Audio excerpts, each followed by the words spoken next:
Today we are going to talk about wholesaling apartment buildings for big profits. What's going on, everybody? My name's Ryan Corcoran. Welcome back to the channel. Welcome back to the vlog. I really appreciate you stopping in. This video is going to be jam-packed with gold nuggets on how to make a ridiculous amount of money doing something that nobody else does. Wholesaling apartment buildings. Now, you can wholesale single-family properties. You can wholesale condos, even small, duplex, triplex, maybe a 4-family. Maybe you can make 10, 15, 20, maybe even 30 or 40 grand on those wholesales, right? And maybe on the high end, maybe 50,000. For the majority of those, it's gonna be under $20,000 because the price range typically is in the lower end, so it's harder to squeeze out more profit. What if you could make 100,000, 150, 200,000 or more on wholesale fees in apartment buildings? Well, I'm here to tell you, you can. Now, whether you actually assign them before closing, whether you wholesale them, or whether you just double close them, you can make a ton of money in apartment wholesaling and apartment flipping. Let me explain. So, in a recent video, I talked about the 10 best ways to find apartment buildings, whether it's on market or off market. Go back, listen to that video, listen to the 10 ways, and start implementing those ways. Once you get good at figuring out how to find deals, the next step is to try to find buyers, right?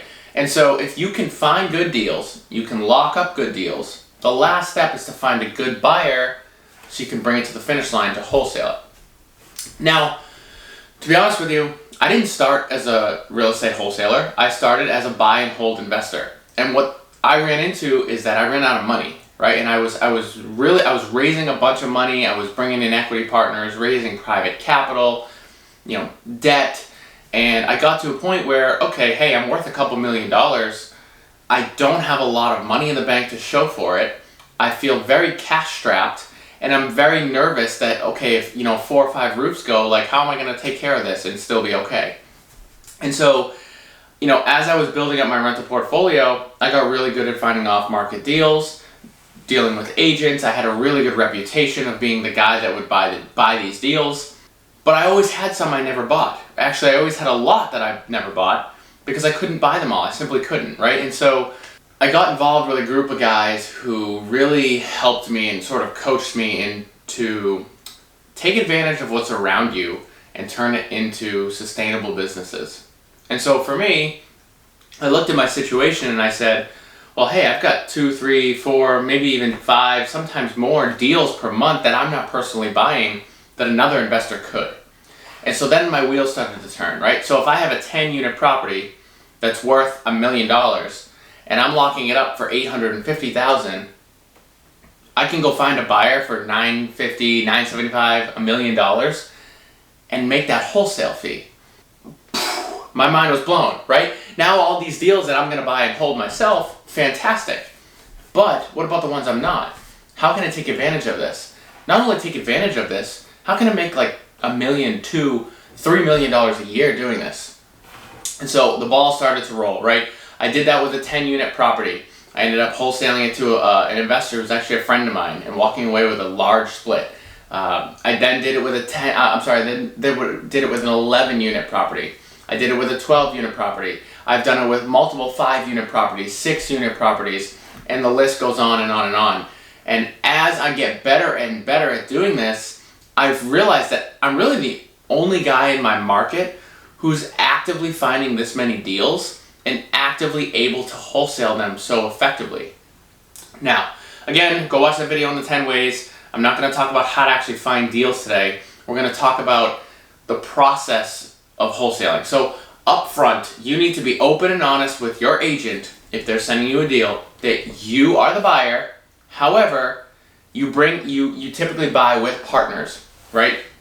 This gives you that open-ended conversation. It gives you that open-ended ability to say, okay, listen, I ended up bringing a partner in. He actually wanted the deal, and then I'm going to make that split.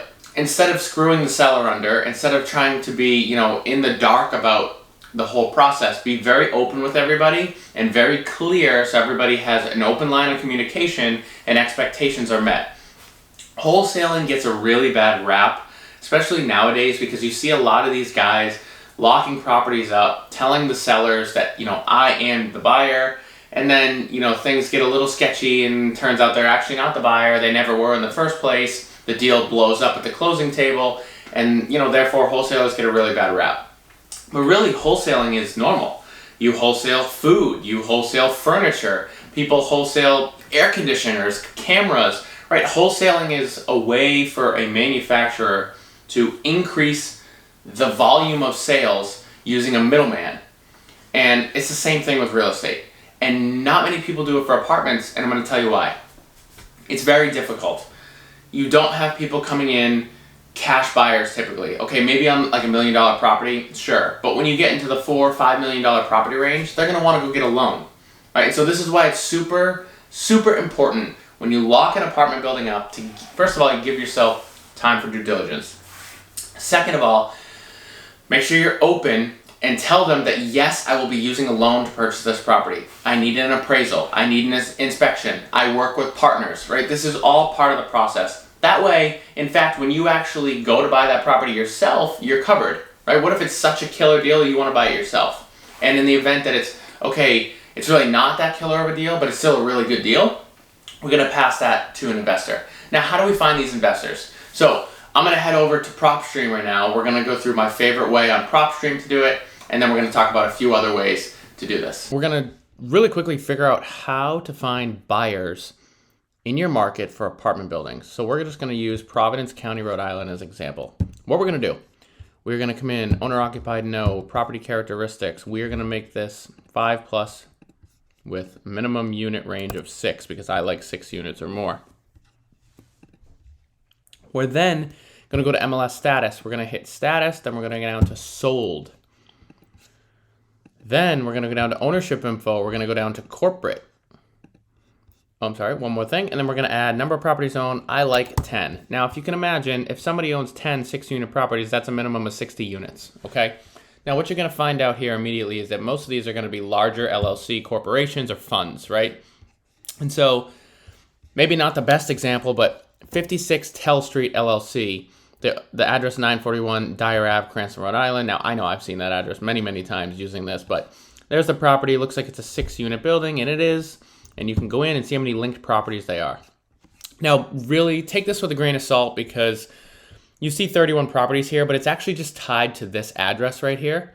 So if this is a registered agent's office, then you're going to see all these properties addressed here. However, what you can do is look up who the registered agent is on this LLC and the owner and see if those match up. And in that event, you're then able to see all the other properties that they own. And, as you can see, most of them are in Rhode Island, Southern Mass, right? So that is a great way to find buyers. What you're going to do is reach out to this person, to this LLC, say, hey, I am a local investor. I buy a lot of properties, but I also come across a lot of properties that I wholesale to other investors. I would love to have a conversation with you to chat about what you are looking for so I can pass you good deals in the future, right? Very simple. Next one, 818, so Green Hills Property LLC, same idea, 3 Pine Meadow Court. Go to Link Properties. They have 13 properties. This is probably pretty realistic. Looks like most of them are in New Jersey, some in Rhode Island. Perfect, right? Same exact thing. So that is a great way to find buyers using PropStream. I hope this has been helpful. All right, a few other ways to do this. Number one, go to your local real estate meetup. You're gonna raise your hand and say, I have a 10-unit property in Woonsocket, Rhode Island, off market. I come across these all the time. If you're interested in the deal or you're interested in chatting with me about future deals, meet up with me. Boom. Whether that deal is real or not, you're gonna get a bunch of people who are interested in buying. Number two, Facebook groups. Facebook groups are a fantastic way. Just make sure that these groups aren't full of scammers. So typically the ones where you have to join and they have to approve you, those are the ones you want to be in. Number three, ask other real estate agents, ask other real estate professionals. And what I mean by that is I want you to go and ask the real estate agents who are the best attorneys. I want you to go to those attorneys and say who are the best real estate agents. The next appraiser you see. Who's the guy who's buying the most properties? Which company is buying the most multifamily properties in this location? Right? And between PropStream, CoStar, and those few tips I just gave you there, you should be able to rack up a decent size buyers list. Again, you want to get to know these buyers though. You don't want just to have a bunch of random names on an email. I personally like to reverse wholesale most of my deals, meaning when I find a deal, I bring that deal specifically to somebody or just a small group of people who I know are going to be super interested in actually buying that property instead of having a showing with a million people. That's the other problem with wholesaling apartments, is that you get into these apartments the first time to see it, for you, right? Maybe again as an inspection and then again as an appraisal. It's really difficult to set up showings, right? Unless you're going to say, hey, I need my partners to see it, or hey, I need to have my contractors walk through it. So again, super important to stay open and have an open line of communication with the agent, with the seller, and with you to allow all three to communicate with even flow. I really hope you guys enjoyed this video on how to find buyers and wholesaling apartment buildings. This has made me a friggin' ton of money, guys, and I really want to see more people doing this. At some point, I might put together a course on how to actually do this. If that's interesting to you, please leave a comment below if you'd like me to do that. If not, write no then on the bottom. But no, I really hope this was helpful. There'll be plenty more content. Please, please, please hit the subscribe button. It doesn't take that much effort. Hit the like button. It really helps me out. It helps the channel out. It really helps get this information that not many people are talking about for free out to you guys so you guys can learn. Thanks, guys. Until the next video, this one is over!